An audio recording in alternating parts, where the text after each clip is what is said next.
नमस्कार दोस्तों, मैं राजकुमार मौर्य प्रखर इंडिया यूट्यूब मंच पे आपका स्वागत है। उत्तर प्रदेश में 2027 में विधानसभा का चुनाव है। 2027 के विधानसभा चुनाव के लिए सभी राजनीतिक पार्टियों ने अपनी तैयारी तेज कर दी है। समाजवादी पार्टी उत्तर प्रदेश की मुख्य विपक्षी पार्टी है। समाजवादी पार्टी ने लोकसभा के चुनाव में बेहतर प्रदर्शन किया और उस बेहतर प्रदर्शन के आधार पर आप कह सकते हैं कि 2027 के लिए समाजवादी पार्टी प्रबल दावेदार है।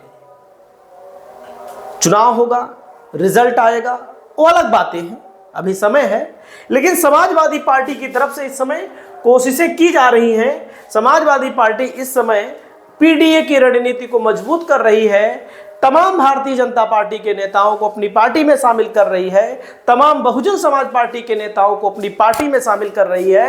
अखिलेश यादव इस समय दौरा भी कर रहे हैं। शादी विवाह के बहाने किसी ना किसी तरीके से हर जिले में जाने की कोशिश कर रहे हैं। आप लोग देख सकते हैं, समाजवादी पार्टी यूजन सभा की तरफ से यहाँ पर समाजवादी पार्टी ने बड़ी प्रेस कॉन्फ्रेंस की। यहाँ पर समाजवादी पार्टी के यूजन सभा के लोगों ने समाजवादी पार्टी के राष्ट्रीय अध्यक्ष अखिलेश यादव से मुलाकात की। आप देख सकते हैं यहाँ पर, और भारी संख्या में यहाँ पर लोग मौजूद रहे और 2027 के विधानसभा चुनाव के लिए रणनीति बनाई गई। क्योंकि एकदम साफ बात करना चाहता हूँ, बिना लाग लपेट की बात करना चाहता हूँ कि समाजवादी पार्टी 2027 का चुनाव तभी जीत सकती है जब बेहतर तरीके से टिकट देगी। बेहतर तरीके का मतलब होता है कि उन लोगों से किनारा काटे जो पार्टी को कमजोर कर रहे हैं, जो भारतीय जनता पार्टी और आरएसएस के एजेंडे के तौर पर समाजवादी पार्टी के अंदर काम कर रहे हैं।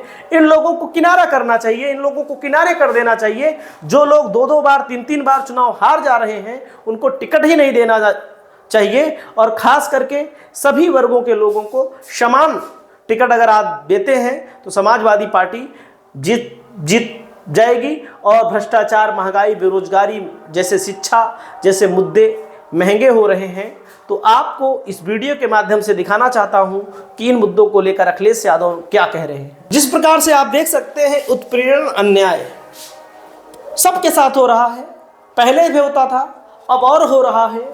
और यह प्रक्रिया कब थमेगी, ये सरकार की जिम्मेदारी होती है। दलित समाज के साथ हमेशा से अन्याय होता रहा है। दलित समाज को लेकर इस समय हर पार्टी अपनी ओर आकर्षित करने में लगी हुई है। ये सच्चाई तो ये है कि उत्पीड़न, अन्याय हर वर्ग पे बढ़ा है और इधर दलित समाज में बड़े पैमाने पर है अत्याचार। बाबा साहब भीमराव अम्बेडकर की प्रतिमाएं हर दिन हम लोग देख रहे हैं खंडित की जा रही, अपमानित किया जा, तोड़ी जा रही है। और इसका कारण क्या है?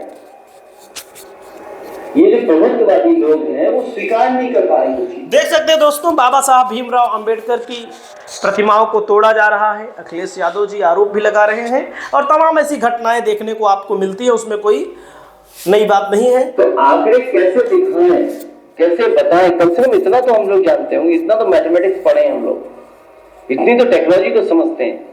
उसी सरकारी डेटा से निकाला, सरकारी रिकॉर्ड से निकाला। हम वो लोग नहीं है कि जो 46 में 56 में सदन में बोलते हैं। 46 में 56 याद कीजिए, सदन में क्या कहा था? 46 में 56 एसडीएम। तो एसडीएम वाले मामले में योगी जी ने कहा था कि समाजवादी पार्टी की सरकार में 46 में 56 यादव सिलेक्ट हो जाते थे, समझिएगा। लेकिन सूची उसकी अभी तक वही सरकार है। कौन कौन से लोग सेलेक्ट हुए थे उस भर्ती में, सरकार को दे देना चाहिए, लेकिन बदनाम किया जाता है। ये बात सही है, एक पार्टी दूसरी पार्टी को सत्ता हथियाने के लिए बदनाम करती ही है। सदन में कहा था 46 में 56, भाई अखिलेश यादव कह रहे हैं डेटा दें, मतलब कि कहाँ से डेटा आया है? तो टेक्नोलॉजी को समझते हैं, उसी सरकारी डेटा से निकाला, सरकारी रिकॉर्ड से निकाला।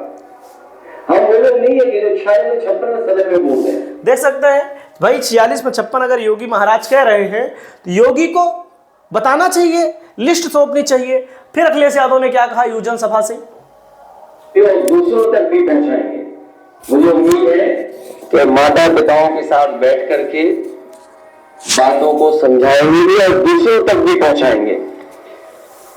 और हमारा यही युवा न केवल संविधान बचाएगा बाबा साहब भीमराव अम्बेडकर जी का दिया हुआ आरक्षण भी बचाने का काम करेंगे। लेकिन दोस्तों मैं एक बात बताना चाहता हूं, जैसे पीडीए है, योजना सभा को लेकर अखिलेश यादव बोल रहे हैं, इनके तमाम नेता मैं आपको बता दूं, सच्चाई जो है सब ऐसे फोटो खिंचवाते हैं, ज्यादातर लोग फोटो ही खिंचवाते हैं। जैसे भारतीय जनता पार्टी के नेता गांव-गांव पहुंच जाते हैं, इनके नेता गांव नहीं पहुंच पाते हैं। अगर हम गलत कह रहे हो तो बताइएगा, जो नेता है उनको बुरा लगेगा, फोटो खिंचवा लिए, वही अपने कार्यकर्ताओं से, अपने लोगों से मिल लिए। अरे उन लोगों से मिलिए जो बहुजन समाज पार्टी के लोग हैं, उन लोगों से मिलिए जो भारतीय जनता पार्टी के लोग हैं, उनसे कहिए कि आप हमारी पार्टी में आइए, अन्याय हो रहा है। उन लोगों को अपने पार्टी में लाएंगे तभी तो फायदा होगा। हमारी इस बात को नेता बुरा मानेंगे, बात अलग है। और अखिलेश यादव ने कहा जिस ओर जवानी चलती है उस ओर जमाना चलता है। इस मामले को लेकर समझिएगा। और जवानी चलती है उस ओर जमाना चलता है। न केवल मुद्दों को उठाना है बल्कि समाज में लोगों को जगाना भी है, जोड़ना भी है। ध्यान दीजिएगा, समाज में जगाना है, जोड़ना है।